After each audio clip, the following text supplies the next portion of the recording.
नमस्कार दोस्तों, मैं जयचंद्र झा स्वागत करता हूं अपने YouTube चैनल IT सॉल्यूशन में, जिसमें मैं बात करने वाला हूं आज के डेट में FMP के बारे में। SBI FMP fix maturity plan. दोस्तों, ये होता क्या है और हमारे लिए क्या फ़ायदेमंद है, हमें करना चाहिए या नहीं, और किसके लिए, किसको करना चाहिए। दोस्तों, आज जो मैं बात करने वाला हूँ SBI का। अगर दोस्तों आप जानते हैं, लोगों का पैसा, हम लोगों के पास अगर पैसे होते हैं तो हम लोग सबसे पहले कहाँ पे रखते हैं? बैंक FD में रखते हैं। बैंक FD में क्यों रखते हैं? क्योंकि हमारा सेफ है और लिक्विडिटी ज़्यादा है।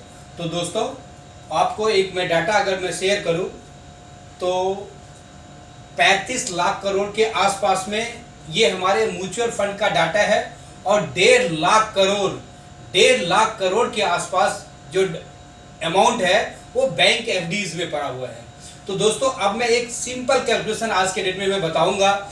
जिनके पास भी 3 साल एंड अबव का जिनके पास भी टाइम है, और अगर वो बैंक FD से अच्छा रिटर्न चाहते हैं तो उनके लिए ये एक ऑप्शन हो सकता है। ये मैं नहीं कह रहा हूँ यही करना चाहिए, लेकिन अगर आपके पास 3 साल अबव टाइम है तो आपके लिए एक बेहतरीन ऑप्शन हो सकता है। दोस्तों, FMP होता क्या है? FMP फिक्स मैच्योरिटी प्लान होता है। ये क्लोज इंडेड प्लान होता है। क्लोज इंडेड प्लान का मतलब हुआ एक विंडो होती है, जैसे अभी है 29 से लेकर के और ये 26 से लेकर के 29 अगस्त तक, इस बीच में ही आप ये ले सकते हैं। और दोस्तों, इनको 3 साल एंड अबव के लिए 1140 दिनों के लिए लगाते हैं। और ये जो हम लगाते हैं, ये पैसे को लगाते कहाँ हैं? जिनकी कॉर्पोरेट बॉन्ड की होती है, ट्रेजरी बिल की होती है, कंपनी ऑफ डिपॉजिट्स होती है, और कॉर्पोरेट बॉन्ड होती है, जिनका टेन्योर 3-3.25 साल का होता है, उन्हीं में ये पैसा लगाते हैं। और ये जो पैसा लगाते हैं वो कहाँ लगाते हैं? AA और AAA रेटेड। याद रखिएगा, जितना हाई रेटेड में हम लगाएंगे, दैट मीन्स आप जितने बड़े पैसे वाले को देंगे उतना इंटरेस्ट रेट हमें कम मिलेगा, लेकिन हमारा पैसा उतना ही सिक्योर होगा। याद रखिएगा दोस्तों, किसी बैंक को हम देते हैं तो 6% हमें ब्याज मिलता है, लेकिन वही आप अगर किसी इंडिविजुअल को देते हैं तो 2%, 1% मंथली देता है। तो ये क्या है? आप रिस्क वहां पे ज्यादा है, इसीलिए वहां पे आपको ज्यादा मिल रही है, लेकिन बैंक के पास आपके पास लिक्विडिटी है, सेफ है, तो रिटर्न कम मिलेगा। सेम फॉर्मूला यहाँ भी लागू होता है। दोस्तों, यहाँ पे अगर हम AA और AAA रेटेड कंपनीज को हम पैसे देते हैं तो हमारा रिटर्न थोड़ा कम होता है, 7% के आसपास, 7.5%। और अगर हम AA और उससे कम रेटेड पेपर को देते हैं तो हमें वहां पे 8% के आसपास दोस्तों यहाँ पे आता है। और दोस्तों, जैसे कि जानते हैं, आज के डेट में बैंक में 6% के आसपास, 5 से 6% के आसपास दोस्तों मिल रहा है। तो दोस्तों, अब ये मैं बताने जा रहा हूँ ये किनको करना चाहिए। तो जिनके पास 3 साल अबव का, और इसमें जो सबसे बड़ी मैजिक की जो चीज है उसको बोलते हैं इंडेक्सेशन बेनिफिट। दोस्तों, आप बोलेंगे ये इंडेक्सेशन बेनिफिट क्या होता है? तो अब मैं कैलकुलेट करके आपको बताऊंगा ये किसके लिए बेटर है और किसको करना चाहिए। ये जैसे कि मैं बताया, इस फंड को मैनेज करने का 1% के करीब एक्सपेंसिव चार्ज होती है, जो AMC हमसे चार्ज करती है। और आज जो मैं बात कर रहा हूं, आपको मैंने बता ही दिया, ये पैसा जो आपको लगता है कंपनी ऑफ डिपॉजिट्स में लगता है, गवर्नमेंट बॉन्ड्स में लगता है, कमर्शियल पेपर में लगता है, और बैंक FDs में लगाते हैं, और कैश में ये पैसा इन्वेस्ट करते हैं। तो इसलिए इससे आप इक्विटी का रिटर्न मत पालिएगा, उससे नहीं मिलेगा, वो रिटर्न यहाँ पे नहीं मिलेगा। शॉर्ट टर्म का है। अगर आप थोड़ा बैंक के कंपेयर में थोड़ा रिस्क ले सकते हैं, क्योंकि ये रिस्क वो होता है जो ट्रेजरी बिल में थोड़ा सा, कंपनी ऑफ डिपॉजिट में इंटरेस्ट रेट का वेरिएबल होता है तो स्लाइटली डिफर करेगा। यहाँ पे इंटरेस्ट वो चीज है। अगर आप इतना बेयर कर सकते हैं तो ये आप FD के कंपेयर में फार बेटर रिटर्न पाएंगे। तो दोस्तों, अब ये मैं चीज इंडेक्सेशन बेनिफिट क्या है और हमें क्यों लेना चाहिए और इससे क्या बेनिफिट है और इस पे टैक्सेशन का क्या एप्लीकेबल है, अब मैं वो बताने जा रहा हूं। दोस्तों, अब इसको जरा गौर से आप देखेंगे।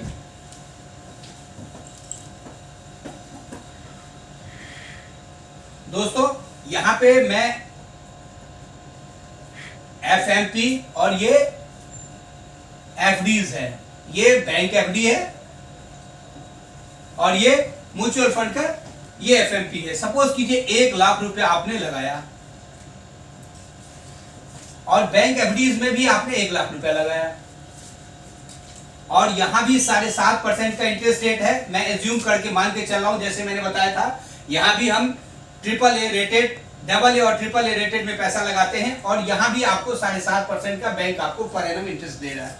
और जैसे कि मैंने बताया था 3 साल, अगर आप मार्च से पहले कहते हैं तो हमें 4 साल का इंडेक्सेशन बेनिफिट मिलता है।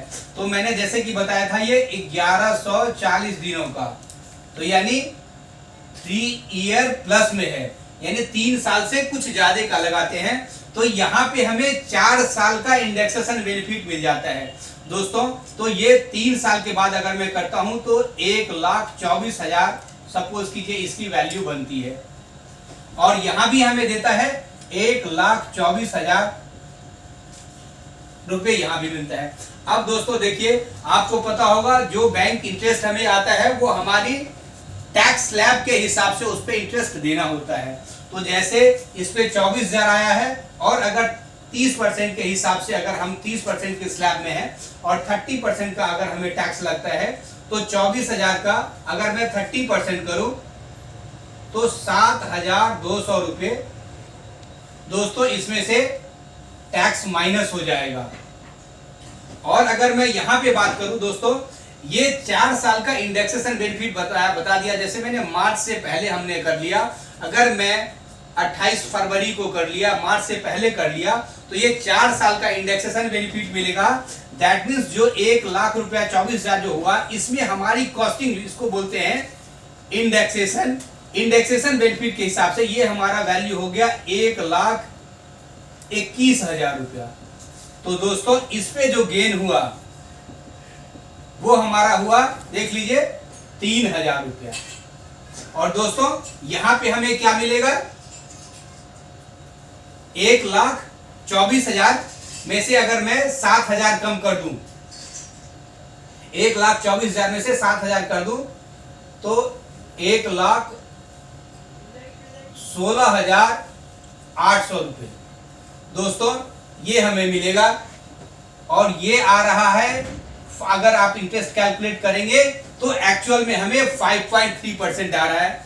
दोस्तों आपको पता होगा जैसे मैंने यहां पे लगाया है 30% टैक्स स्लैब में है, मैं इस पे अभी एजुकेशन से इसको ऐड नहीं किया हूं, 4% इसमें और भी लेस होगा, लेकिन दोस्तों मैं अभी टैक्स स्लैब पे हिसाब से आता हूं। तो दोस्तों अगर याद रखिएगा, बैंक में अगर 7.5% का इंटरेस्ट है तो एक्चुअल में आपको 5.3% पा रहे हैं।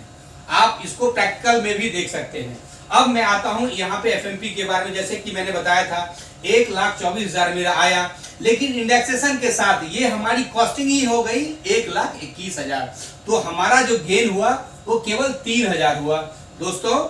और इंडेक्सेशन बेनिफिट पे जो टैक्स एप्लीकेबल होता है वो 20% का होता है। तो दोस्तों अगर मैं 20% इसका कर दूं तो 600 रुपया इसमें से 600 रुपया इसमें से लेस होगा। तो दोस्तों देख लीजिए 24,000 में से हमारा जो लॉस हुआ है केवल हमारा जो होगा 1,23,400 और ये बनता है दोस्तों 7.3% के आसपास रिटर्न आता है। तो दोस्तों देख सकते हैं ये रिटर्न है 5.3 और यहां पे रिटर्न आ रहा है 7.3।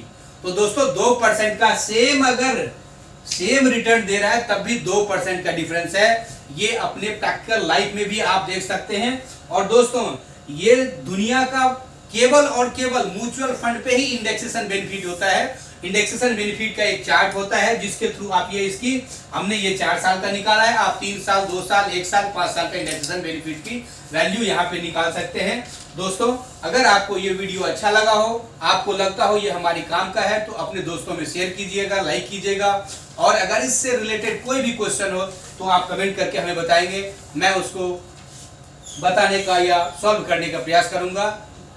Thank you. जय हिंद, जय भारत।